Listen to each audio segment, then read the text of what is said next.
Lalu bagaimana kondisi banjir pagi ini di Semarang dan juga Pati, Jawa Tengah? Kita tanyakan kepada dua rekan kita yang sudah berada di lokasi. Ada Teguh Joko Sutrisno di Semarang, Jawa Tengah dan Abdul Rohim di Pati, Jawa Tengah.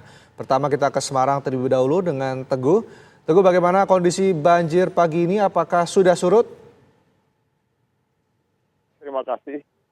Saya informasikan bahwa banjir di perumahan Dinar Indah di Teseh, Tembalang, Semarang ini sudah surut ya, karena memang medan yang curam membuat banjir itu adalah bersifat banjir bandang sehingga cepat naik tapi juga cepat surut. Dan saya informasikan saat ini warga sudah diungsikan di beberapa tempat, salah satunya yang saya berada di sini yaitu di Masjid Ar-Rahmah, kompleks perumahan Dinar Indah Semarang. Kemudian sebagian terutama wanita, anak-anak dan lansia diungsikan di Balai Diklat Kota Semarang.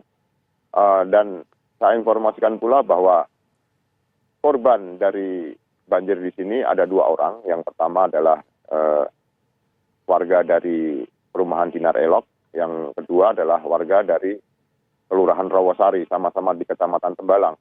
Tapi memang 2 kelurahan ini berada di pinggir Sungai Kalibabon yang kemarin meluap.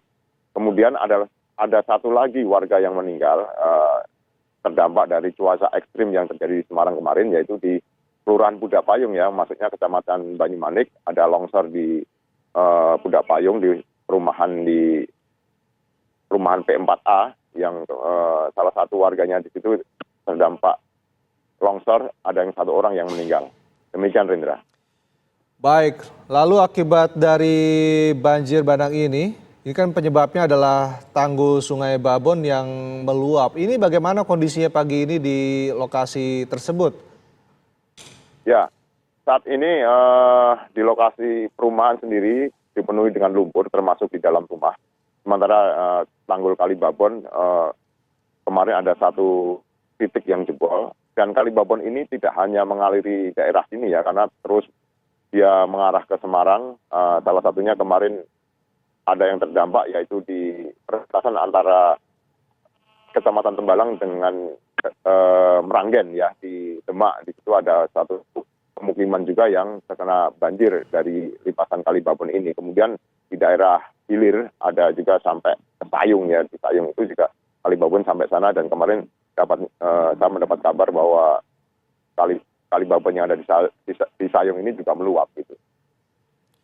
Baik, terima kasih Teguh Joko Sutrisno dari Semarang, Jawa Tengah. Dan selanjutnya kita beralih ke Pati, Jawa Tengah. Ada rekan Abdul Rohim yang berada di lokasi. Rohim, bagaimana dengan kondisi di Pati saat ini? Apakah banjir sudah surut atau justru masih cukup tinggi di daerah Anda? Ya, baik, Rendra, dapat kami kabarkan dari Pati, Jawa Tengah. Memasuki hari ke-8 banjir di Kabupaten Pati ini hingga pagi hari ini belum surut. Bahkan menurut penuturan warga yang saya temui tadi, warga mengaku bahwa banjir malam tadi dan pagi hari ini mulai naik sekitar 5 cm. Naiknya banjir ini dimungkinkan karena di wilayah Demak, Kudus, yaitu Bendung Wilalung, kemarin dibuka sekitar 5 cm. Kondisi ini memaksa pemukiman yang ada di sekitar aliran Sungai Ciligonggo Juwana ini masih terendam air yang lumayan. Demikian. Anda katakan ini sudah hari ke-8, Rohim. Ini lalu bagaimana dengan para pengungsi ini, ada berapa? Dan di mana saja titik-titik pengungsian yang menjadi warga untuk sementara tinggal? Ya, baik.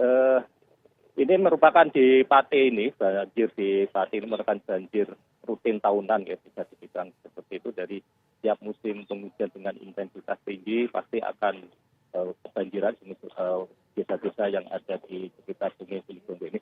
Jadi warga sudah menjadi kebiasaan bahwa mereka tidak mau mengungsi ke tempat-tempat pengungsian.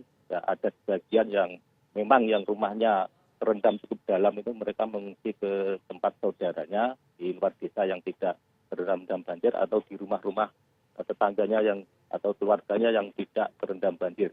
Ada sebagian yang memang mengungsi di sejumlah tempat pengungsian seperti di Balai Desa, namun jumlahnya tidak begitu banyak, per titik paling hanya sekitar belasan, bahkan hanya belasan sampai puluhan gitu.